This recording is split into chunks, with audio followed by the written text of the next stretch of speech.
رب اعوذ بک من همزات الشیاطین واعوذ بک رب ان یحضرون بسم اللہ الرحمن الرحیم الحمد للہ وسلام علی عبادہ الذین اصطفیٰ ولعنۃ الدائمۃ الباقیۃ علی اعدائہم اجمعین من الآن الی قیام یوم الدین اما بعد فقط آج کی شب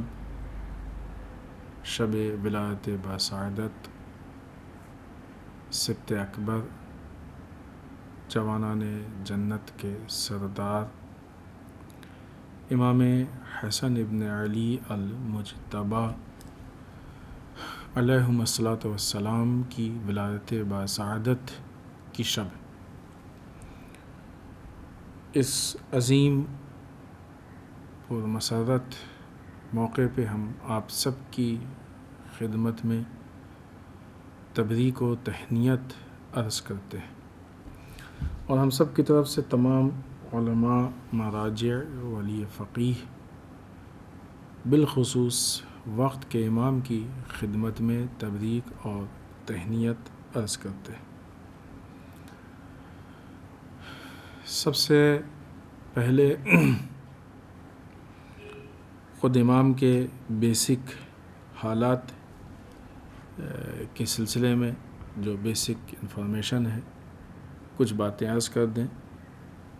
آپ کا نام حسن، والدین کا نام نہایت مشہور اور سب جانتے ہیں، والد مولا متقیان حضرت علی ابن ابی طالب علیہم الصلاۃ والسلام، اور آپ کی والدہ خاتون جنت جناب فاطمہ زہرا سلام اللہ علیہا۔ القاب میں آپ کے کافی القاب ہیں، ان میں سے جو مشہور ہیں وہ سید، تقی، طیب، ذکی، سبت یا سبت اکبر، یہ آپ کے مشہور القاب ہیں۔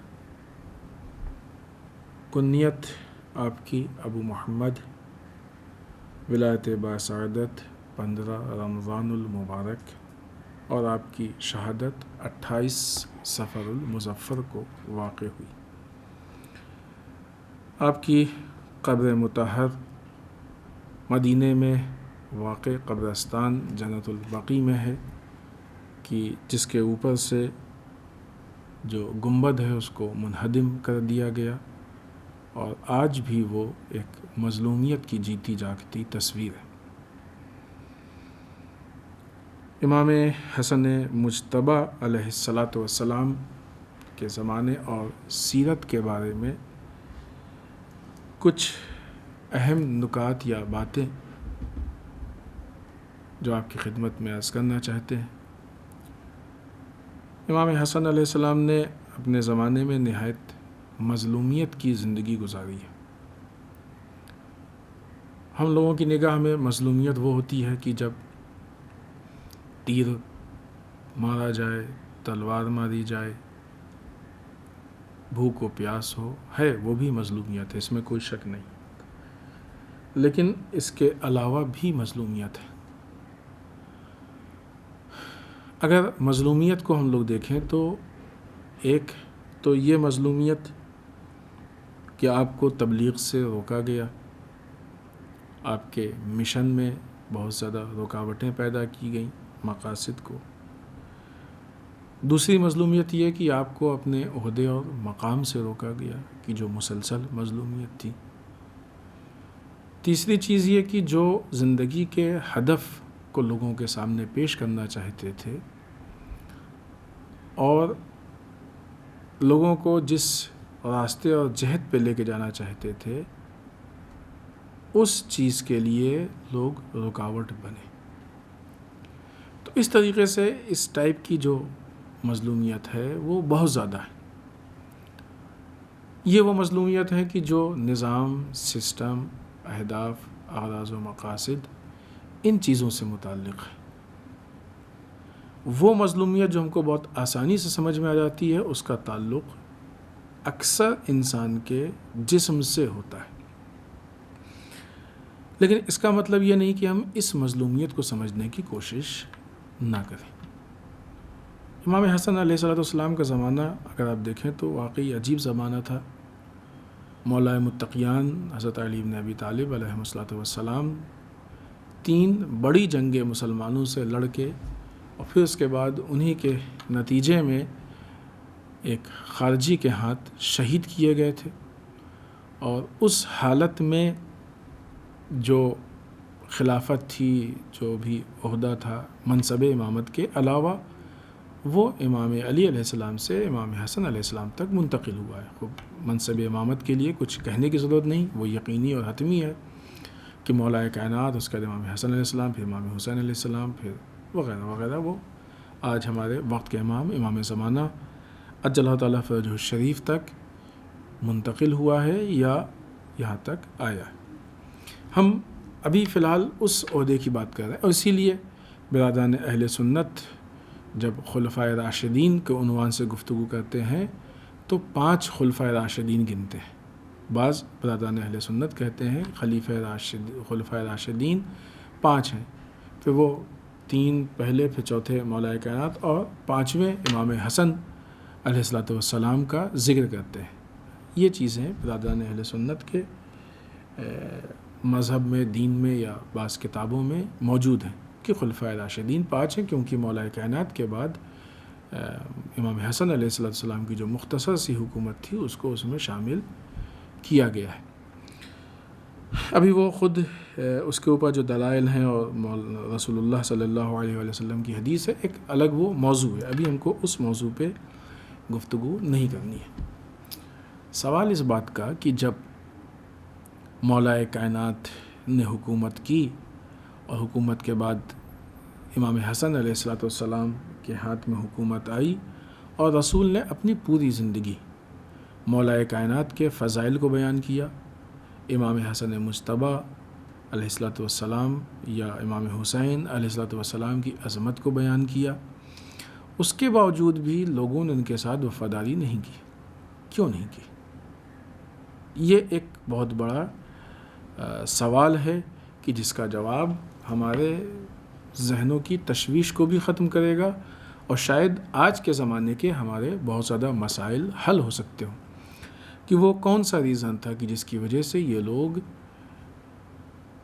اپنے وقت کے امام کے ناصر نہیں بنے، ان کے وفادار نہیں بنے، بلکہ چپ رہے یا ان کے مقابلے میں آ گئے یا مخالفت میں آ گئے۔ یہاں پہ مقابلے میں جو افراد تھے وہ نہایت مکار، عیار، چال باز، فریب کار، دھوکے باز، اس طرح کے لوگ تھے۔ انہوں نے بہت ہی مکاری کے ساتھ لوگوں کو پیغمبر اکرم صلی اللہ علیہ وسلم کے اہل بیت سے بے خبر رکھا اور ان سے دور کرنے کی کوشش کی۔ ابھی سسٹم ایسا تھا کہ امام حسن علیہ السلام وقت کے امام تھے، اگر عوام امام حسن سے منسلک ہو جاتی، آپ کے ساتھ آ جاتی، تو نتیجہ یہ ہوتا کہ امام حسن جو ظاہری اعتبار سے آپ کی مقبولیت تھی وہ بڑھتی، ظاہری طاقت و قوت بڑھتی، میدان جنگ کے حالات پیدا ہوتے، یا حد اقل آپ بات کرنے کے حالات پیدا ہوتے، پھر آپ ایک حکومت اسلامی جو واقعی حکومت اسلامی تھی اس کو قائم کرتے، دین آگے بڑھتا، جو ظالم طاقتیں تھیں، ظالم حکمران تھے، وہ تضعیف ان کی ہوتی، وہ کمزور ہوتے، اور آہستہ آہستہ دین مضبوط ہو کے پروان چڑھتا۔ اس سے پرابلم کس کو ہوتی؟ امام حسن علیہ السلام سے اگر لوگ جڑتے تو پرابلم کس کو ہوتی؟ باطل طاقتوں کو۔ امام حسن علیہ السلام کی اگر یہ ظاہری طاقت مضبوط ہوتی تو پرابلم کس کو ہوتی؟ باطل طاقتوں کو۔ اگر لوگ امام حسن علیہ السلام کی بات کو مانتے تو ایکچولی کس بات کو مانتے؟ اسلام کی بات کو مانتے۔ پرابلم کس کو ہوتی؟ جو اسلام کی مخالفت کرنا چاہتا ہے، وہ کسی بھی شکل میں چاہتا ہو، اس سے بحث نہیں۔ اور اسلام کی مخالفت کرنے کا لوگوں کے سامنے آسان طریقہ اور بہترین طریقہ یہ تھا کہ وہ اسلام کے اندر داخل ہو جائے، اسلام کے دائرے کے اندر آ جائیں اور اسلام کے اندر آ کے مخالفت کریں، تاکہ لوگ اس کو مخالفت نہ سمجھیں، یہ ایک بہرحال مخالفت کی ایک روش تھی، مخالفت کا ایک طریقہ تھا کہ انشاءاللہ اگر وقت رہا تو ہم اس پہ بھی تھوڑی سی گفتگو کریں گے۔ اس طریقے سے اسلام کی مخالفت کرنے والے اپنے اہداف و مقاصد میں پورے ہوتے۔ تو یہ ساری چیزیں اسلام یا اسلام کے نمائندے کو کمزور کرتی، قوی کرتی، کس کو؟ دشمن کو، اسلام کے مخالفین کو، اسلام خلاف سازشوں کو۔ اس سے ہم کو یہ احساس ہوتا ہے ایکچولی کیوں امام حسن علیہ السلام کی اتنی مخالفت ہوئی، کیوں امام حسن علیہ السلام سے لوگوں کو، کیونکہ امام حسن ہی وہ تھے کہ جو اس وقت دین کے لیڈر تھے۔ یعنی اب اگر کوئی امام حسن علیہ السلام کے ساتھ ہے تو اسلام کے ساتھ ہے، ان کی نصرت گویا اسلام کی نصرت۔ آج بھی دیکھیں ہر چیز کو اگر جب تک ہم اپنی پریکٹیکل لائف سے نہیں جوڑیں گے اس وقت تک ہم اپنی عملی زندگی میں تبدیلی نہیں پیدا کر پائیں گے۔ آج بھی ہمارے جو علماء ہیں یقیناً اس میں کوئی شک نہیں کہ وہ مرتبے اور عظمت کے اعتبار سے کہیں سے بھی کسی امام کے ہم پلہ نہیں، کوئی شک نہیں اس میں، لیکن ذمہ داری اسی ٹائپ کی ہے کہ جس ٹائپ کی ائمہ کے کاندھے پہ تھی۔ وہ قوم کی لیڈرشپ کے عہدے کو سنبھالے تھے، اس ذمہ داری، یہ بھی آج قوم کی لیڈرشپ کے عہدے کو سنبھالے۔ اگر آج کسی کو اسلام سے دشمنی نکالنی ہوگی، اسلام کی مخالفت کرنی ہوگی تو کس کی کرے گا؟ جو اسلام کا فیس ہے، جو اسلام کا چہرہ ہے، جو اسلام کا لیڈر ہے۔ لہٰذا وہی ساری چیزیں ہم ماضی کو پہچانیں تاکہ حال کی سازشوں کو محسوس کر سکیں۔ آج بھی اس بات کی کوشش ہو رہی کہ لوگوں کو نظام ولایت فقیہ سے دور کیا جائے، آج بھی ایسی کوشش ہو رہی ہے کہ لوگوں کو نظام مرجعیت سے دور کیا جائے، آج بھی ایسی کوشش ہو رہی ہے حتیٰ لوگوں کو علماء سے دور کیا جائے، علماء سے متعلق لوگوں کو بدظن کیا جا رہا ہے، لوگوں کے ذہنوں میں غلط باتیں ڈالی جا رہی ہیں، یہ کیا کرتے ہیں، والا الگ الگ چیزیں۔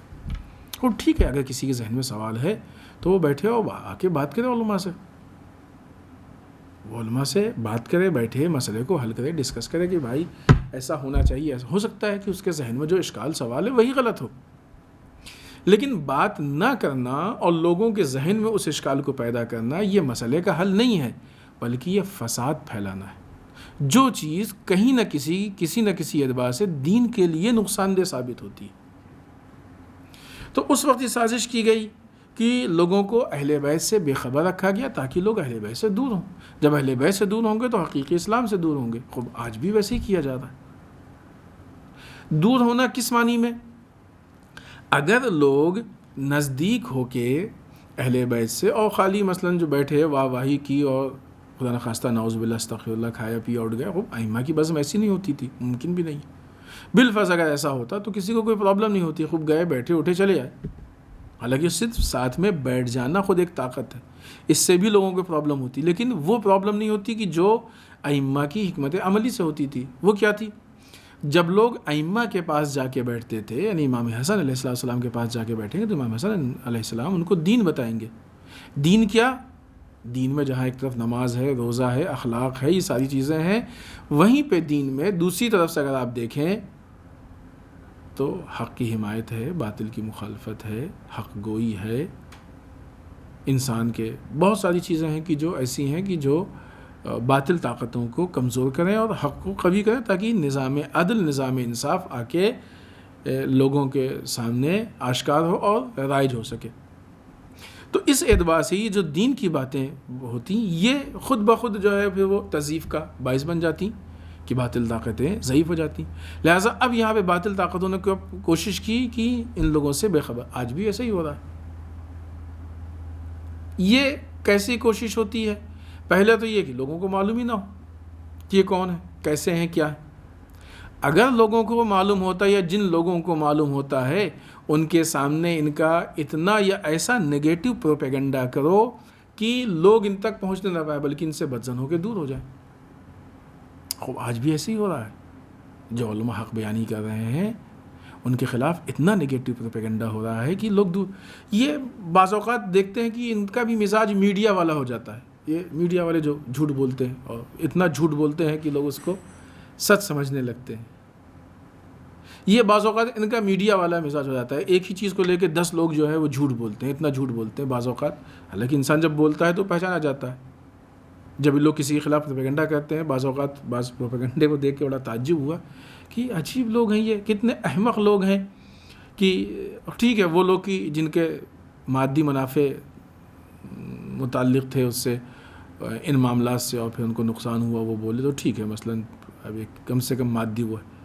لیکن بعض لوگوں کو تعجب ہوتا ہے کہ یہ اپنے کو پڑھا لکھا سمجھتے ہیں، لوگ ان کو پڑھا لکھا سمجھتے ہیں، یہ آدمی ایک اردو کی عبارت کو نہیں سمجھ پا رہا ہے، ہم کیسے اس سے توقع رکھیں کہ یہ مثلا قرآن و حدیث کو سمجھ کے لوگوں کو بیان کرے گا، جو اپنی اس کی زبان ہے اس کی عبارت کو نہیں سمجھ پا رہا ہے۔ ایسے نادان لوگ ہیں، اور پھر ان ایسے نادان لوگوں کی جو ہے واہ واہی بھی ہوتی ہے۔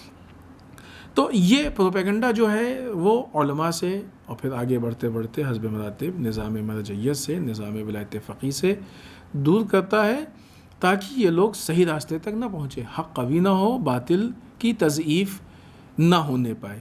سرکار سبط اکبر امام حسن مجتبی علیہ الصلوۃ والسلام کے زمانے میں بھی لوگوں کو اس طریقے سے دور کیا گیا، حتیٰ آپ دیکھیں تعجب ہوگا کہ جب آنے والا آ کے امام حسن علیہ السلام کو کہتا ہے نعوذ باللہ استغفر اللہ یا مذل المومنین، اے مومنین کو ذلیل کرنے والے، کس کے لیے کہہ رہا ہے؟ جو عزت ہے، مجسمہ عزت ہے،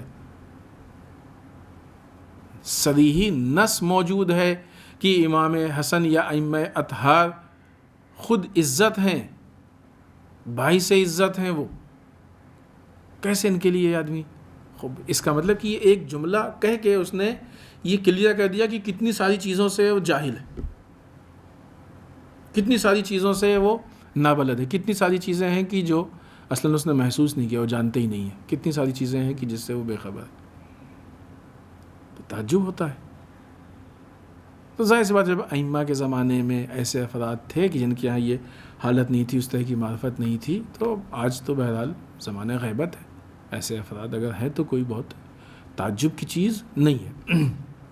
تو یہ دور رہ کے، پھر اس کے بعد ان کے اندر سویزن پیدا کر کے، حتیٰ جو آ کے کسی نے امام حسن علیہ السلام پہ حملہ کیا اور اتنا کاری زخم لگا آپ کے کہ وہ خنجر جو ہے وہ ہڈی تک پہنچا، پھر امام کو اپنے علاج کے لیے ایک طولانی مدت تک استراحت کرنی پڑی، آرام کرنا پڑا، اس کا باقاعدہ علاج چلا، اتنا شدید زخم لگا۔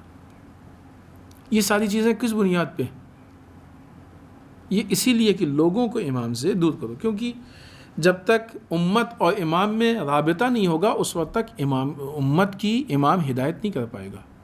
اس رابطے کو ڈسکنیکٹ کر دو، توڑ دو۔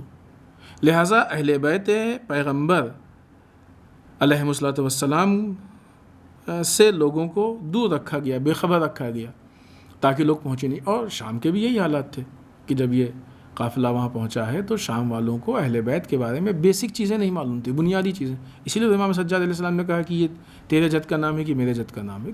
کتنے بنیادی چیز تھی، ایک دم بیسک چیز تھی، جس کو دربار شام میں ذکر کیا، اور اسی چیز کو لے کے یزید ڈر رہا تھا، پریشان تھا کہ کہیں ہماری حقیقت نہ، جھوٹ بولا تھا نا، جھوٹ بولنے والا ایسے ہی ڈرتا ہے کہ ہمارے آج جو اتنے دنوں سے جھوٹ بولے ہیں ہم لوگ، وہ سارے جھوٹ کی جو ہے وہ پردہ فاش ہو، اسی لیے اجازت نہیں دے رہا تھا۔ اور انہی چیزوں کو روکنے کے لیے اذان، سمجھ گیا تھا کہ امام کا خطبہ کس طرح، انہی چیزوں کو روکنے کے لیے اذان دلائی، اور پھر اسی اذان سے وہی چیز ثابت ہوگی جس کو چھپانا چاہتا تھا، منہ کی کھا گیا۔ تو پہلا پوائنٹ، یہ 3-4 پوائنٹ میں اپنی بات کو پیش کرنے کی کوشش کریں گے۔ پہلا پوائنٹ۔ دوسرا پوائنٹ کی حاکم شام نے مولا کائنات حضرت علی بن ابی طالب علیہ الصلوۃ والسلام کے فضائل کو چھپانے کے لیے اقدامات کیے، اور نہ یہ کہ فضائل کو چھپایا، بلکہ لوگوں کے دلوں میں مولا کائنات کے لیے نفرت بھر دی۔ لہٰذا آپ دیکھیں کہ جب امام حسن علیہ السلام نے صلح کی ہے تو صلح کے جو بند تھے اس میں سے ایک بند یہ تھا کہ جو مولا کائنات کے خلاف سب و شتم ہو رہا ہے اس کو بند کیا جائے گا، روکا جائے گا۔ البتہ یہاں پہ ہم لوگوں کے لیے بھی پیغام ہے کہ جب مولا کائنات کے خلاف بری بھلی باتیں کہی جا رہی تھیں تو امام نے اپنے چاہنے والوں سے یہ نہیں کہا کہ جب تم بھی ان کے خلاف کہو، اس لیے کہ گالی گلوچ، سب و شتم، اس طرح کی باتیں یہ ہمارا شیوا نہیں ہے، ہمارا طریقہ نہیں ہے، یہ اغیار کا طریقہ ہے، ایکچولی یہ جاہلوں کا طریقہ ہے، بے دینوں کا طریقہ ہے، دین میں اس کی کوئی جگہ نہیں، دین منع کرتا ہے۔ آج ہوتے ہیں بعض لوگ کہتے ہیں کہ نہیں گالی دے سکتے ہیں، برا بھلا کہہ سکتے ہیں، خوب وہ ان کی اپنی من گڑن چیز ہے، احمق ہے وہ لوگ، جاہل ہیں، ان کے پاس کوئی دلیل ہے اس کے لیے، من گڑن باتیں۔ آپ دیکھیں نا، امام نے کہا کسی سے کہ بھائی دیکھو ٹھیک ہے وہ لوگ بھی جو ہیں ہمارے بابا کو برا بھلا کہہ رہے ہیں، گالی دے رہے ہیں، جو تم بھی برا بھلا کو، تم بھی گالی دو، تم بھی ان لوگوں کو کہا کسی نے ایسا؟ نہیں کہا، کسی امام نے نہیں کہا، بالخصوص امام حسن مجتبیٰ علیہ السلام کی، جنہوں نے صلح کے بند میں باقاعدہ ایک چیز درج کرائی ہے، یعنی آپ کو معلوم بھی تھا ایک، آپ کہنے کی ہمت رکھتے تھے دو، اور ان ساری چیزوں کے باوجود آپ نے لوگوں سے نہیں کہا، اور ایسے چاہنے والے بھی تھے کہ جب امام کہتے تو جا کے وہ ریئیکشن پیش کرتے، لیکن امام نے نہیں کہا کسی سے۔ ائمہ کی سیرت سے ہم دین لیں، کیوں ہم اپنی مرضی سے خود سے بنا کے دین کو پیش کر دیتے؟ یہ ہمارا بنایا ہوا دین کسی کے لیے فائدہ مند نہیں ہے۔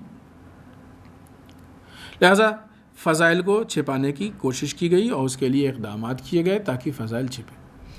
جب ائمہ کے فضائل چھپیں گے، امام علی کے، امام حسن کے فضائل چھپائے جائیں گے، تو ظاہر سی بات ہے کہ لوگ ان سے آشنا نہیں ہوں گے۔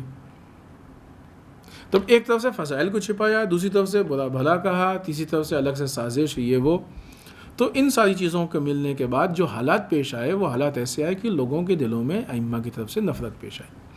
ائمہ کے حالات ایسے تھے کہ وہ ان چال بازیوں کو، فریب کاریوں کو سمجھتے تو تھے، محسوس کرتے تھے، لیکن ان کا ایک دائرہ تھا، وہ دین کے دائرے کو نہیں توڑ سکتے تھے، دین کے دائرے کے باہر نہیں جا سکتے تھے۔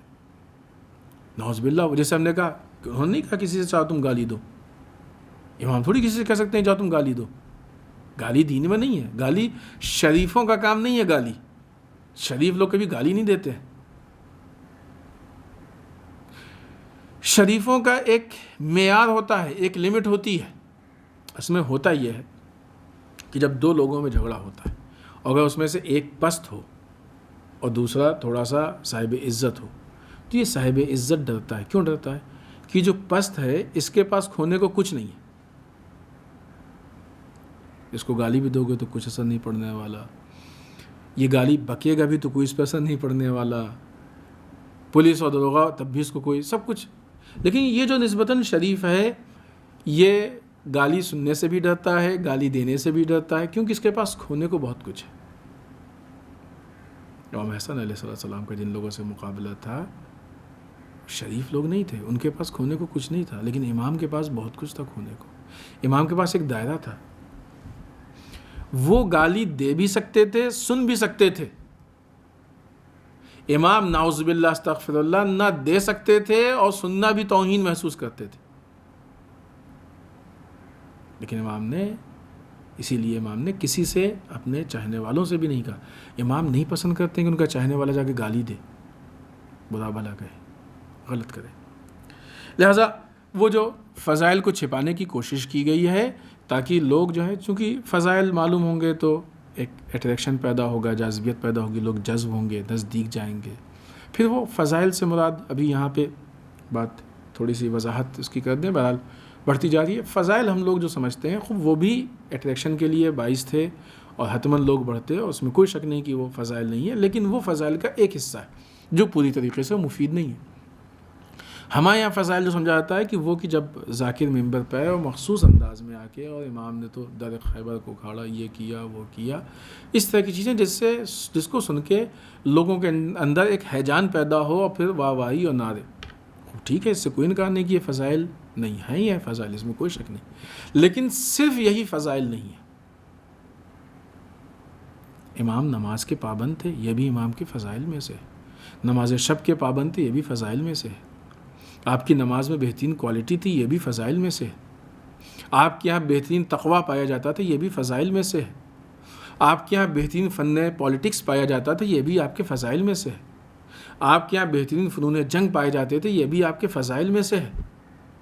آپ کے یہاں بہترین زہد پایا جاتا تھا، یہ فضائل میں سے ہے۔ آپ نہایت بلند درجے کے سخی تھے، یہ آپ کے فضائل میں سے ہے۔ راتوں کی عبادتیں کرتے تھے، یہ فضائل میں سے ہے۔ غریبوں کی مدد کر کے فاقہ کرتے تھے، یہ فضائل میں سے ہے۔ تو یہ جو زہد و تقویٰ اور اخلاقی مسائل اور یہ ساری، خوب اس کو ہم لوگ بعنوان فضائل بہت زیادہ بیان نہیں کرتے۔ پھر ان سب سے ہٹ کے کہ آپ کے ہاں حکومت کی صلاحیت پائی جاتی تھی، آپ بہترین حاکم بن سکتے تھے، آپ لوگوں کو اللہ کے نزدیک، یہ فضائل میں سے۔ اگر صرف کچھ فضائل سن کے لوگ آئیں گے تو وہ جو قربت ہے وہ قربت مکمل نہیں ہوگی، لیکن جب یہ سارا پورا پیکج سن کے لوگ آئیں گے تو قربت مکمل ہوگی، اور پھر جو چاہنے والے ہوں گے، جو اصحاب ہوں گے، جو ان کی شخصیت بنے گی وہ نسبتاً کامل شخصیت ہوگی یا نسبتاً کم نقص ہوگا اس کے اندر۔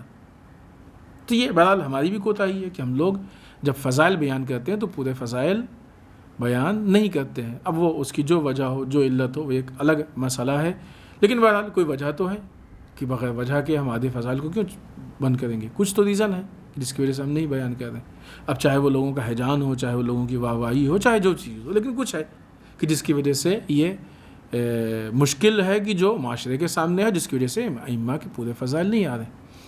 وہاں پہ اصلاً فضائل کو بیان نہیں کیا جاتا تھا، حتیٰ لوگوں کو یہ بھی نہیں معلوم تھا کہ ائمہ کی مدح میں قرآن مجید میں آیات ہیں۔ جب یہ فضائل چھپائے گئے تو پھر لوگوں کو ایک طرف سے فضائل نہیں معلوم، دوسری طرف سے خطبوں میں یا گفتگو میں سب و شتم، برائی کرنا، یہ ساری چیزیں، تو خود بخود لوگوں کے دلوں میں نفرت پیدا ہو گئی۔ اس میں بھی ایسا نہیں کہ لوگوں کو ہم بہت معصوم سمجھیں گے، نہیں، وہ لوگوں کی بھی پرابلم تھی، اس پہ بھی غور کرنے کی ضرورت ہے، اور شاید وہ چیز ہم سے متعلق زیادہ ہے کہ ہم اس چیز کو سمجھیں، اور سمجھنے کے بعد ہم اس کے متعلق اپنے اندر تبدیلی پیدا کریں۔ لہٰذا یہ ایک طریقہ ہوتا ہے کہ اصل فضائل کو چھپایا جائے، چھپانے کے، اور کبھی کبھی ہوتا ہے کہ فضائل کو چھپانے کے لیے دوسری چیزیں انسان سے متعلق منسوب کر دی جاتی ہیں، مشہور کر دی جاتی ہیں، اڑا دی جاتی ہیں، اور پھر جب وہ لوگ سنتے ہیں تو اس کو سننے کے بعد خود بخود مثلا پھر وہ ذکر کی جو نوعیت ہوتی ہے وہ بدل جاتی ہے، تبدیل ہو جاتی ہے ذکر کی نوعیت۔ جب ذکر کی نوعیت تبدیل ہوتی ہے تو ایسی صورت میں انسان اچھائی تک نہیں پہنچ پاتا ہے، اور پھر جو گڑی ہوئی برائیاں ہوتی ہیں اس میں محدود ہو جاتا ہے۔ لہٰذا اگر کسی کے متعلق معاشرے میں 4 برائیاں مشہور کر دی جائیں تو خود بخود اچھائی ختم ہو جائے گی۔ پھر ایسے میں تھوڑا ایک اثر بھی ہوتا ہے کہ جب کسی کی کئی لوگ برائی کریں تو پھر جو چاہنے والے بھی ہوتے ہیں یا جن کو وہ بھی تھوڑا سا تعریف بیان کرنے میں تھوڑا خوف محسوس کرتے ہیں، تھوڑا سا ڈرتے ہیں وہ لوگ کہ ابھی اتنے لوگ تو برائی کر رہے ہیں، ابھی ہم تعریف کرنے لگیں گے تو چڑھ بیٹھیں گے اتنے سارے لوگ، اور پھر واہ وائلا ہوگا، اور یہ ہوگا، جھگڑا ہوگا، لہٰذا کہتے ہیں چھوڑو ہٹاؤ، کون اس پنگے کو مول لے، لہٰذا وہ لوگ بھی چپ ہو جاتے ہیں، تو اس کا اثر پڑتا ہے۔ یہ سازش بھی دشمنان اہل بیت نے پوری طریقے سے رچی کہ جس کی بنیاد پہ زمانے میں لوگوں کے بیچ میں اہل بیت کی جو تعریف اور جو فضائل تھے وہ تعریف و فضائل کم کیے گئے۔ یہاں پہ اب تیسرے پوائنٹ پہ ہم لوگ گفتگو کریں۔ تیسرا پوائنٹ کیا ہے؟ لوگوں کی بے حسی اور عدم بصیرت۔ مسئلہ یہ ہے کہ باہر سے حاکم شام نے اتنی مخالفت کی، اہل بیت کے فضائل چھپائے گئے، رسول نے جو باتیں کہی تھیں چھپائے گئی، سب صحیح ہے۔ یہ جو بھی اٹیک تھا ان لوگوں پہ ایکسٹرنل تھا، لیکن خود تم کیا، تمہارے اندر کیا صلاحیت ہے؟ اللہ نے تم کو بھی تو عقل دی ہے۔ امام حسن علیہ السلام کی ولادت تقریباً سن 3 ہجری، اختلاف ہے روایت میں، 3 کی بھی روایت ہے۔ شہادت 50 ہجری، 50 ہجری میں آپ شہید ہوئے۔ 50 ہجری میں شہید ہونے کا مطلب کہ رسول کو بھی اس دنیا سے گئے ہوئے 40 سال، لاسٹ اگر دیکھیں تو، حالانکہ ساری باتیں ایک دم لاسٹ کی نہیں ہے، زندگی کے بیچ کی ہے، ہم میکسیمم لے کے چلتے ہیں۔ رسول کو اس دنیا سے گئے ہوئے بھی 40 سال ہوئے۔ بعض اصحاب تو سن 61 ہجری تک تھے کہ جو امام حسین علیہ السلام کے قتل کے ٹائم موجود تھے، ابھی تو اصحاب تھے۔ تابعین کا سلسلہ یوں کہا جائے کہ شروع ہو چکا تھا، اب ظاہر 40 سال ہے تو تابعین کی پوری ایک وہ آ گئی ہوگی، لیکن ایسا نہیں کہ تابعین کا جو سلسلہ شروع ہوا تھا وہ ختم ہو کے ابھی تو تابعین بھی ہمارے خیال سے شروع نہیں ہوئے ہوں گے۔ تو جو رسول نے اتنی ساری باتیں بتائیں، جو اتنے سارے فضائل بتائے، وہ کہاں گئے؟ ایسا کیا ہے کہ اس کو لوگ فراموش کر گئے، اس کو لوگ بھول گئے؟ رسول نے بھی تو اتنے سارے فضائل بیان کیے ہیں، رسول نے بھی تو اتنی ساری اچھائیاں بیان کی تھی. لوگوں کے پاس خود اپنی تو عقل تھی کہ لوگ دیکھتے کہ مسئلہ یہ ہے کہ جو کہہ رہا ہے وہ صحیح ہے یا جو ان کے ہاں عمل ہے وہ صحیح ہے. قرآن مجید بھی کہتا ہے جب کوئی تمہارے پاس فاسق خبر لے کے آئے تو تم جا کے اس میں غور و فکر کرو، فتبینوا. قرآن تو پڑھا تھا انہوں نے. کیسے ان لوگوں سے اہل بیت سے اتنا دور؟ یعنی جب تک انسان کی اپنی کوتاہی نہیں ہوگی اس وقت تک کوئی دوسرا دور نہیں کر سکتا ہے. ہر انسان کو اللہ نے کیوں عقل دی؟ ایسا تھوڑی کہ آج بھی کوئی کہہ دے کہ فلاں عالم نے ایسا کہہ دیا، یہ وہ، اچھا ایسا کیسے؟ ارے پہلے جاؤ غور تو کرو. کسی کی بھی کوئی کلپ کاٹ کے لائے بتا دیا کہ یہ ایسا ہے تو اچھا ایسا ہے، ارے جاؤ کہو نہیں، ہم کو پہلے پوری تقریر سناؤ. جب تک ہم پوری گفتگو نہیں سنیں گے ہم کیسے فیصلہ کر سکتے؟ پھر پوری گفتگو سننے کے بعد صاحب معاملہ سے ایک مرتبہ بات تو کرو. بس سب کوے کے پیچھے بھاگ گیا، کان نہیں دیکھا. تو جب ائمہ کے زمانے میں ایسے احمق لوگ تھے کہ جو اپنے شعور کا استعمال نہیں کرتے تھے، بے حس تھے، در واقع عدم بصیرت کے شکار تھے، بے بصیرتی کے شکار تھے، غافل تھے، کسی نے کچھ بھی کہہ دیا، کسی مسئلے کو استعمال کر لیا گیا، مان لیا. آج بھی بعض اوقات رہبر معظم کے خلاف، مرجع علی قدر سیستانی کے خلاف سازشیں ہوتی ہیں، پروپیگنڈے ہوتے ہیں، تو خود بعض لوگ شکار ہو جاتے ہیں. ایسا کیسے، رہبر نے ایسا کیسے کہہ دیا، یہ کیسے ہو گیا، وہ کیسے ہو گیا. تمہیں ایک مطلب تحقیق تو کرو کہ ایسا کیوں ہے. افسوس ہوتا ہے بعض اوقات بعض جاہل قسم کے لوگ کہ شاید ان کی نماز بھی صحیح نہ ہوتی، وہ کہتے ہیں رہبر نے ایسا کیسے فتویٰ دے دیا. ارے رہبر تم سے پوچھ کے فتویٰ دیں گے؟ تمہیں معلوم ہے فتویٰ کیسے دیا جاتا ہے، کن مراحل سے گزر کے فتویٰ دیا جاتا ہے، کتنے مقدمات ہوتے ہیں فتوے سے دینے کے لیے. تو یہ انسان اپنی حیثیت، اپنی اوقات سے اونچی بات کرتا ہے. لہذا جب آج غیبت امام میں اس طرح کے بیوقوف لوگ ہیں، احمق، تو جب امام کے زمانے میں ایسے احمق لوگ تھے تو آج غیبت امام میں بدرجہ اولیٰ پائے جائیں گے. لہذا اس خطرات آج کے زمانے میں زیادہ بڑھ گئے ہیں. ہم کو دین تک پہنچنے کے لیے آج اپنی آنکھوں کو زیادہ کھلا رکھنے کی ضرورت ہے، اپنے شعور کو زیادہ بلند کرنے کی ضرورت ہے، معرفت کو بڑھانے کی ضرورت ہے، غفلت سے زیادہ بچنے کی ضرورت ہے، اپنے اندر زیادہ بصیرت پیدا کرنے کی ضرورت ہے تاکہ ہم حالات کو محسوس کر سکیں. وہ لوگ بے حس تھے، بے بصیرت تھے. ورنہ ایسا نہیں کہ رسول نے اپنے اہتمام و انتظام میں کوئی کمی کی تھی، نہیں. رسول نے دونوں نواسوں کے لیے نہ جانے کتنی روایات و حدیثوں کو کتنے موقعوں پہ بیان کیا تھا اور کتنے موقعوں پہ لوگوں کے سامنے پیش کر کے دکھایا تھا. لیکن وہ احمق، بے بصیرت لوگ یا ان چیزوں کو فراموش کر چکے تھے یا شاید جانتے نہیں رہے ہوں گے. وہ بھی تو عجیب بات ہے. اور ایسا نہیں کہ سب فراموش کر گئے تھے یا سب جانتے نہیں تھے، نہیں، ایسے لوگ بھی تھے جو جانتے تھے، بے حس تھے. ہم سے کیا مطلب؟ ابھی ٹھیک ہے وہ ان کو کہہ رہے ہیں نا، اس میں ہمارا کیا ہے؟ ہم کون ہوتے ہیں؟ مسئلہ اس کو نہیں کہہ رہے ہیں. اگر کوئی کل کو امام حسن علیہ السلام کی مخالفت کر رہا تھا تو اس سے امام حسن علیہ السلام کا ذاتی کوئی نقصان نہیں تھا، دین کا نقصان تھا.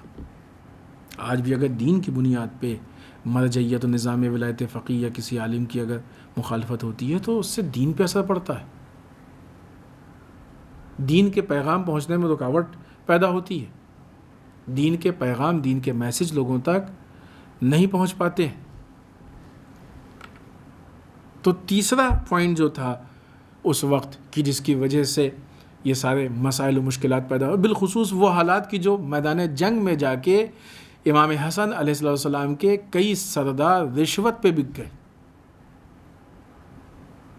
یہ ہم نے جو پوائنٹس بیان یعنی یہاں پہ وہ 3-4 پوائنٹ ہیں اور محدود، ورنہ ساری گفتگو ان 3-4 پوائنٹ میں نہیں ہے. گفتگو اور اس سے وسیع ہے، لیکن ہمیں ایسا احساس تھا کہ ہمارے جو وقت ہے اس میں اتنے ہی پوائنٹ پہ گفتگو ہو سکتی ہے، بات ہو سکتی ہے. لہٰذا وہ بے حس تھے، لالچی تھے. کوئی اقتدار کا لالچی، کوئی آپ دیکھیں کہ امام حسن علیہ السلام کا ساتھ چھوڑنے والے میدان جنگ میں جو آپ کے سردار بکے ہیں تو مال کے لیے لالچ میں بکے ہیں۔ امام حسین علیہ السلام کے مقابلے میں یزیدی فوج کے سردار بن کے آنے والے لالچ میں بنے ہیں سردار۔ یہ کون لوگ تھے؟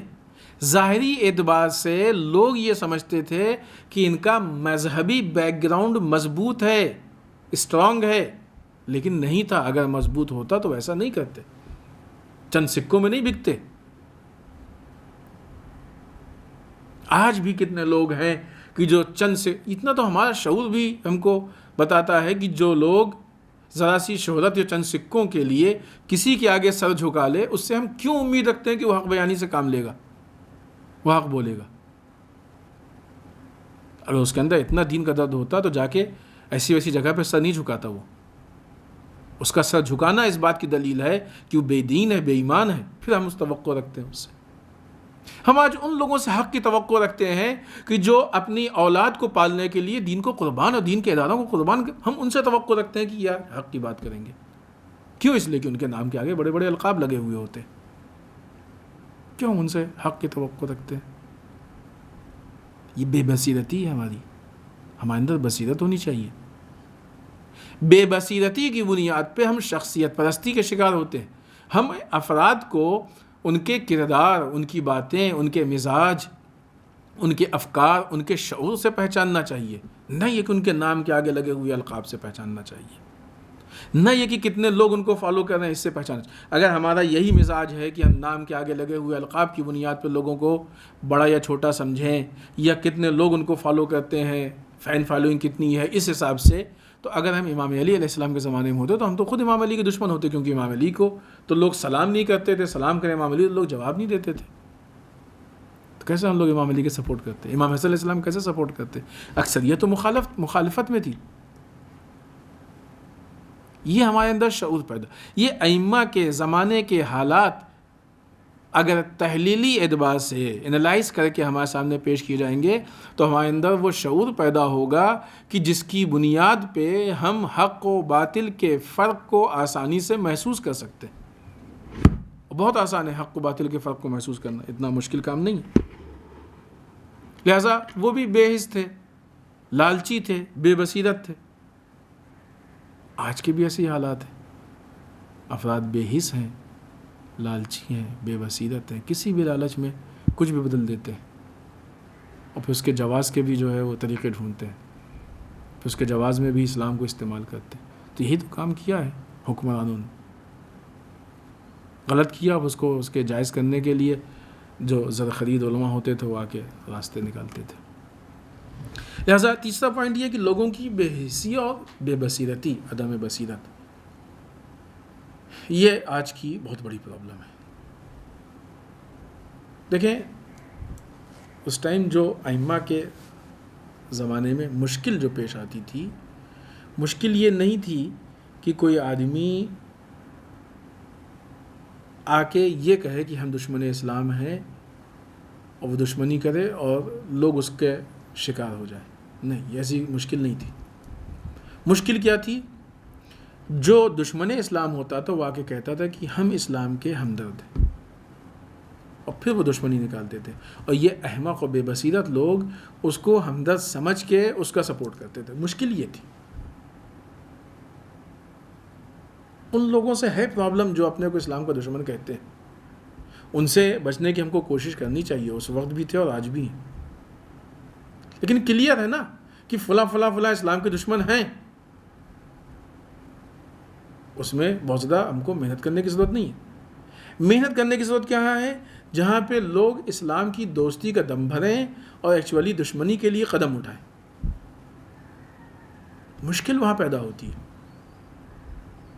مسائل وہاں پیدا ہوتے ہیں۔ یہ جو مسئلہ حل ہوتا ہے وہ کیسے حل ہوتا ہے؟ ائمہ کے ساتھ بہت کم تعداد تھی، لیکن تھے ایسے لوگ کہ جو ایسے دشمنوں کو پہچانتے تھے اور بات کرتے تھے دلیلوں کے ساتھ۔ کیوں؟ اس لیے کہ ان کے اندر بصیرت پائی جاتی تھی، اور وہ لوگ کہ جو بہک جاتے تھے بے بصیرت تھے۔ کوئی آ کے ان کے سامنے تھوڑا سا اچھے انداز میں جو ہے وَأَعُوذُ بِاللَّهِ بسم اللہ پڑھ دے اور آ کے کوئی اچھے انداز میں نماز پڑھ دے اور اچھے انداز میں دین کی باتیں، بعض اوقات جھوٹ بول دے. آپ دیکھیں جمہوریہ اسلامیہ ایران نے جو سیریل بنائے ہیں ائمہ اطہار علیہم السلام کی سیرت پہ، اس میں امام حسن کے زمانے سے مقدمے کے طور پہ یا خود امام حسن کے سے متعلق کچھ باتیں اس سیریل میں، کہ جو امام علی علیہ السلام کی سوانح حیات پہ بنا ہے سیرت پہ، اس میں بھی ہے. اور ظاہر سی بات ہے وہ سیریل جو خود امام حسن علیہ السلام کی سیرت پہ بنا ہے اس میں تو سب کچھ ہے. تو آپ دیکھیں کہ کس طریقے سے لوگ دین کو ظاہر کرنے کی کوشش کرتے تھے تاکہ وہ دین کو یوز کر کے، دین کو استعمال کر کے اپنا ذاتی فائدہ اٹھا سکے. تو آج بھی ایسے افراد ہیں کہ جو دین کو ظاہر کرتے ہیں. آج بھی اگر ہمارے اندر بصیرت نہیں ہوگی، امام حسن مجتبیٰ علیہ السلام کے زمانے سے درس لے کے، عبرت لے کے، آج ہم اپنے آپ کو تبدیل کر سکتے ہیں اور بہتر بنا سکتے ہیں. خود صلح، ہم نے کسی جگہ پہ صلح پہ گفتگو کی ہے، تقریباً 4-5 دن گفتگو کی ہے جہاں تک ہمیں یاد آ رہا ہے. ایک پولیٹیکل انداز میں اس پہ تھوڑی سی بات ہوئی ہے. تو خود اگر امام حسن علیہ السلام کی صلح پہ اگر بات کی جائے تو جو صلح میں پوائنٹ ہے، جو اس کے ریزنز ہیں، جو اس کے علل و اسباب ہیں، جو اس کے نتائج نکلے ہیں، تو وہ خود بہت سارے واقعات کو اپنے دامن میں لیے ہوئے، بہت ساری حقیقتیں کھل کے سامنے آتی ہیں. اور جو اس موجودہ اس زمانے کے جو افراد تھے ان کی حقیقتوں پہ سے پردہ ہٹتا ہے کہ کس ٹائپ کے لوگ تھے، کیوں صلح ہوئی، کیسے صلح ہوئی، اور امام حسن علیہ السلام کس طریقے سے اسلام کی ہیلپ کرنا چاہتے تھے.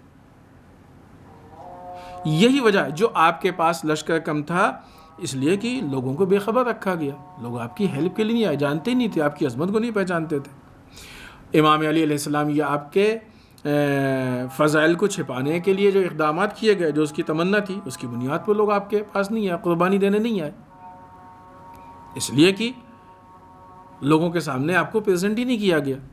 لیکن جو جانتے تھے، جو کر سکتے تھے، حتیٰ جو آئے بھی وہ بے بصیرت تھے. حتیٰ وہ لوگ جو تھیلیوں پہ بک رہے تھے ان کو یہ نہیں معلوم تھا کہ یہ چند سکے ہمارے لیے مفید نہیں ہیں، لیکن دین کا قیام ہمارے لیے زیادہ مفید ہے. اور شاید ممکن تھا کہ ان کو اس سے زیادہ مالی فائدہ ہو جاتا اگر ان کا حق تھا، تو نہیں تھا تو کوئی سوال ہی نہیں اٹھتا تھا. لیکن اگر دین کا سسٹم قوی ہو جاتا، دین مضبوط ہو جاتا، دین میں قوام پیدا ہو جاتا، تو وہ زیادہ ان کے لیے مفید تھا. لیکن وہ بے بصیرت تھے. ایسے بے بصیرت لوگوں کے لیے امام کے مقابلے میں مذہبی چہرے لائے جاتے ہیں، جیسے قاضی شریح، جیسے ابو موسیٰ اشعری. آج بھی بے بصیرت لوگوں کے لیے دین کی مخالفت کرنے کے غرض اور مقصد سے مذہبی چہروں کو لایا جاتا ہے، جو کبھی لباس روحانیت میں آتے ہیں، حتیٰ کبھی عہدہ مرجعیت کے عنوان سے آتے ہیں. یہ لوگ دین کو زیادہ نقصان پہنچاتے ہیں. کیوں؟ اس لیے کہ ایک سادہ سا آدمی، ایک عام آدمی اس لباس اور اس شکل اور ان چیزوں سے متاثر ہو جاتا ہے، اس کا شکار ہو جاتا ہے، مشکلات میں مبتلا ہو جاتا ہے. دوسری طرف سے سبط اکبر امام حسن مجتبیٰ علیہ السلام نے ان چیزوں کے لیے کیا کیا؟ لوگوں کے درمیان مولا کائنات کے فضائل و مناقب کو رائج کرنے کی کوشش کی. آپ کا جو اپنا اخلاق تھا اس اخلاق کو پیش کرنے کی کوشش کی. وہ مشہور واقعہ کی جو ایک شخص آیا اور آ کے آپ کو برا بھلا کہنے لگا، امام سمجھ گئے کہ شامی. ایسا نہیں کہ وہ شامی تھا چلیے آپ نے ایسا اخلاق، نہیں، امام کا اخلاق ہی یہی تھا. یہاں پہ ہم کو اخلاقی اعتبار سے درس لینا چاہیے. ذرا سا کسی کی بات ہماری مزاج کے خلاف ہو جاتی، امام غلط تھے جو کہہ رہا تھا، وہ ساری باتیں پائی جاتی تھیں امام میں، نہیں، جھوٹ کا سارے الزام جھوٹے تھے، غلط تھے. لیکن امام نے کتنے شرافت سے، کتنے متانت سے، کتنی خاموشی سے ساری باتوں کو سنا کہ جو امام کے صفات میں سے تھے اور واقعاً امام کے اندر یہ چیز پائی جاتی تھی. کوئی ریئیکشن نہیں. جب وہ سب کچھ الٹا سیدھا بک چکا تو پھر اس کے بعد امام نے جو اپنا ایک اخلاق تھا، مسافر ہو، مشکلات جو بھی چیزیں تھیں، آ کے اس کی مشکلات کو حل کرنے کی کوشش کی۔ آیا آج ہمارا اخلاق یہی ہوتا ہے؟ ہم امام سے بڑے اپنے کو سمجھتے ہیں؟ ذرا سا کسی کا کوئی جملہ ہمارے مزاج پہ ناگوار گزرتا ہے تو مجال ہے کہ جو اس سے کم ہمارا جواب ہو اس سے مضبوط ہونا چاہیے۔ اگر اس نے ایک جملہ کہا ہے تو ہم کو 4 تو کہنی چاہیے۔ کس کی سیرت ہے یہ؟ کس کے راستے پہ ہم چل رہے ہیں؟ بعض اوقات تو ہماری بات چیت میں بھی اخلاق نہیں ہوتا ہے، ہم بدترین لہجے میں، سخت ترین لہجے میں، کڑوے لہجے میں لوگوں سے بات کرتے ہیں۔ کون سا گمان ہے، کون سا زوم ہے تمہارے اندر؟ کس چیز پہ تم کو اتنا گھمنڈ ہے، ناز ہے؟ جوانان جنت کے سردار ہیں وہ ہیں کہ جو دنیا میں مخلوقات میں افضل ترین افراد میں سے ہیں، لیکن دین کے لیے وہ بہت ساری چیزوں کو برداشت کر رہے ہیں۔ لیکن ہم لوگ اتنے کمزور ہیں کہ بعض اوقات چھوٹی چھوٹی چیزوں میں ہماری خود پسندی اور ہمارا تکبر اتنا آگے آ جاتا ہے کہ پھر ہم یہ نہیں دیکھتے ہیں کہ دین کا نقصان ہو رہا ہے کہ نہیں ہو رہا ہے، کیا ہو رہا ہے۔ نہیں، ہماری انانیت، ہماری ایگو، خوب کیا ہے ہماری ایگو، ہمارا ایگو کیا ہے، ہماری انانیت۔ خوب یہ ابھی موضوع نہیں ہے جو ہم بات کر رہے تھے، وہ بات کو ختم کریں۔ امام نے اسلام کے تمدن، اسلام کی تعلیمات، اسلام کی شکل کے احیاء کے لیے، اس کے زندہ رکھنے کے لیے صلح کی، اور صلح کر کے مسلمانوں کے اتحاد اور وحدت کی بات کی۔ اور وہ صلح کے الاسباب میں ہم نے وہ باتیں بیان کی تھی کہ چونکہ باہر سے ایکسٹرنل اس سے حملے کے تیاری ہو رہی تھی، اگر وہ حملہ ہو جاتا تو اسلام کا بہت بڑا نقصان ہوتا۔ لہذا امام نے صلح کر کے اسلام کو ان نقصانات سے بچا لیا۔ یہ بہت اہم پوائنٹ ہے امام کی سیرت کا۔ کس سے امام نے صلح کی؟ آیا اس کے ساتھ امام بیٹھنا پسند کرتے تھے؟ روایت میں ہے کہ حاکم شام 2 مرتبہ ایسا واقعہ ہوا کہ حاکم شام نے خوارج کی طرف امام کو متوجہ کیا، چونکہ اب وہ پولیٹیکل ایک طریقہ تھا، ظاہر سی بات حاکم شام پولیٹیکل داؤ پیش تو کرتا تھا، کہ چونکہ معلوم تھا کہ خوارج وہ ہیں کہ جن کی طرف سے امام علی علیہ السلام کو قتل کیا گیا، امام علی سے ان کی جنگ ہوئی اور بہرحال خاندان اہل بیت کے دشمنوں میں سے ہیں، لیکن یہ خوارج حاکم شام کے بھی مخالفین و دشمنوں میں سے تھے۔ تو حاکم شام چاہتا تھا پولیٹیکل اعتبار سے کہ ہم امام حسن علیہ السلام کو یوز کر کے، اور دونوں، یعنی امام حسن کو بھی دشمن سمجھتا تھا، دونوں دشمنوں کو آپس میں لڑا کے اور خود آرام سے بیٹھ کے تماشا دیکھے۔ لہٰذا امام سے 2 مرتبہ کہا کہ فلاں جگہ خوارج ہیں، ایسے حالات ہیں، یہ وہ ایسے باتیں پیش کی کہ مثلا آپ جنگ کریں۔ امام نے کہا کہ اگر ہم جنگ کو صحیح سمجھتے نا تو سب سے پہلے تم سے جنگ کرتے۔ اتنی زیادہ امام اس شخص سے نفرت کرتے تھے، اور اس کی وجہ تھی، اس کا ریزن تھا۔ لیکن جب اسلام کے فائدے کی بات آئی تو اسی شخص سے امام نے صلح کی۔ آیا آج ہم یہ کرتے ہیں دین کے لیے؟ اتنی بڑی قربانی دیتے ہیں ہم دین کے لیے؟ اپنی واہ واہی، اپنے خواہشات، اپنی تمنائیں، اپنے فیصلوں کی بنیاد پہ اسلام پہ عمل کر لینا اور ہے، اسلام کے فائدے کے لیے سیرت ائمہ اور سیرت انبیاء کو زندہ کرنا اور وہی ایکچول اسلام۔ ورنہ اسلام کا نام، اسلام کے لیول کی بنیاد پہ باتیں اور کام کرنا یہ تو آسان ہے، کوئی بھی کر سکتا ہے۔ لہذا امام نے صلح کی، اور یہ صلح ایک بہت بڑا ایسا اٹیک تھا کہ جس نے واقعی امام کو فتح دی، جیت۔ ورنہ یہ جو لشکر کمزور ہوتا اور سردار بک رہے تھے، ان سب کے باوجود بھی امام کا لشکر اتنا کمزور نہیں تھا۔ اس کا احساس خود حاکم شام کو تھا، ورنہ جتنا گر کے اور جتنا، ظاہر سی بات ہے حاکم شام ایسا چاہتا نہیں تھا، ساری شرطوں کو قبول کر کے صلح کیا ہے، وہ محسوس کرتا تھا، وہ جان رہا تھا کہ اگر جنگ ہوئی تو اس میں ہمارا نقصان ہے۔ فی الحال ساری باتوں کا، حتیٰ اس نے اس میں ظلم قبول کیا ہے کہ حاکم شام اپنے بعد کسی کو اپنا جانشین نہیں بنائے گا، اس کی مخالفت کر کے بنایا یزید کو جانشین۔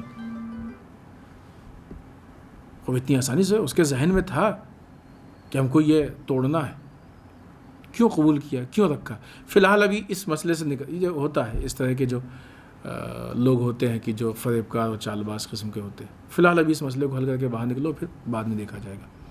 اور وہی کیا اس نے، اور یزید کی بیعت کے لیے کوشش کی، بہت کچھ۔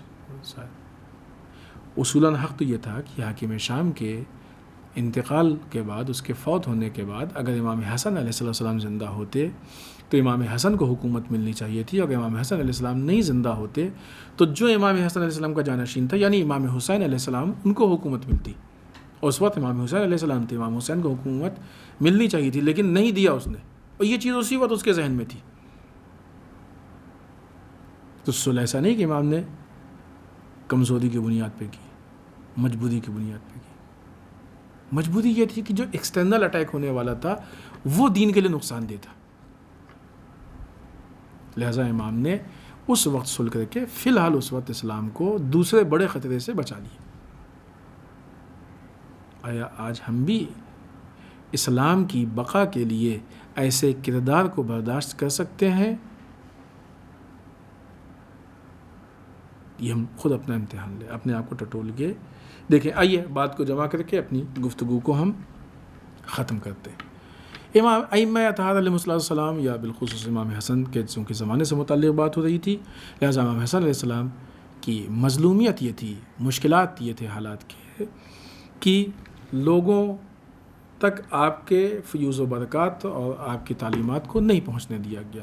اس کے لیے آپ کی باتیں، آپ یا ائمہ کی باتیں، ائمہ کے کردار سے لوگوں کو بے خبر رکھا گیا، ائمہ کے فضائل کو چھپانے کی کوشش کی گئی، ان کے خلاف نگیٹو پروپیگنڈا کیا گیا، لوگوں کو ان سے بدظن کیا گیا، سب و شتم کیا گیا، اور دوسری طرف سے خود لوگ بھی بے بصیرت تھے اور غافل تھے، اور لوگوں کو بھی بے بصیرت اور غافل بنایا گیا۔ اور آج بھی وہی ہو رہا ہے، ابھی جو 14 دن کی گفتگو ہوئی وہ اسی بنیاد پہ تھی کہ تعلیم و تربیت میں لوگوں کو غافل بنایا جا رہا ہے۔ آج بھی امریکہ اور اسرائیل یہی کر رہا ہے، لوگوں کو اسلام سے بے خبر رکھے ہے، لوگوں تک اسلام کی حقیقتوں کو نہیں پہنچنے دے رہا ہے، نگیٹو پروپیگنڈا کیا جا رہا ہے اسلام کے خلاف۔ یہ جو IS بنائے جاتے ہیں، یہ جو طالبان بنائے جاتے ہیں، القاعدہ، وہ اسی لیے بنائے جاتے ہیں کہ تاکہ یہ ایکچولی اسلام کو گالی ہے۔ IS یعنی اسلام کو گالی دیا ہے، القاعدہ یعنی اسلام کو گالی دیا ہے، طالبان یعنی اسلام کو گالی دیا ہے۔ دوسری طرف سے جو واقعی اسلام کے نمائندے ہیں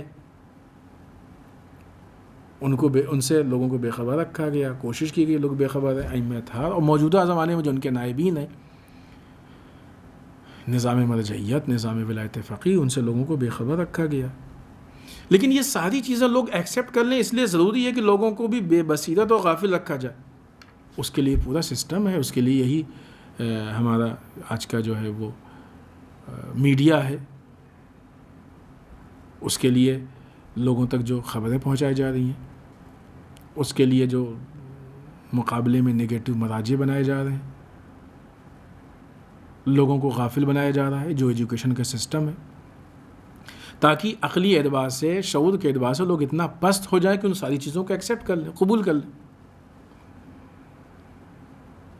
پھر اس کے بعد اب جب یہ اپنی باتوں کو پیش کریں گے تو لوگ مجبور ہوں گے، ان کے پاس کوئی آپشن نہیں ہوگا، مجبور ہوں گے کہ ان کی باتوں کو قبول کر لیں۔ لیکن یہاں پہ ہماری کیا ذمہ داری ہے کہ ہم اسلام کے فائدے کے چھوٹے سے چھوٹے موقع کو بھی ہاتھ سے نہ جانے دیں، ورنہ مخالف یا دشمن ذرا بھی رو و رعایت سے کام نہیں لے گا اور کوئی بھی نقصان کے موقع کو چھوڑے گا نہیں، اور اسلام کو نقصان پہنچانے کے لیے ہمیشہ کمر کسے ہوئے۔ ہم آپ سے گزارش کریں گے کہ ہم لوگ امام حسن مجتبیٰ علیہ السلام کی سیرت کو سمجھیں، ان کے وقت کے حالات کو سمجھیں، ان کے اقوال پہ غور و فکر کریں، تاکہ جو حالات اس زمانے میں پیش آئے اور جو مشکلات تھے، حد اقل ان مشکلات کا ہم شکار نہ ہونے پائیں، ہم اپنے اندر وہ بصیرت پیدا کریں، ہم اپنے آپ کو غفلت سے دور کریں، تاکہ اگر آج اس طرح کے اٹیک ہوتے ہیں، اس طرح کے مسائل و مشکلات پیدا ہوتے ہیں تو ہم اپنے آپ کو محفوظ رکھ سکیں، بچا سکیں۔ والسلام علیکم ورحمۃ اللہ وبرکاتہ۔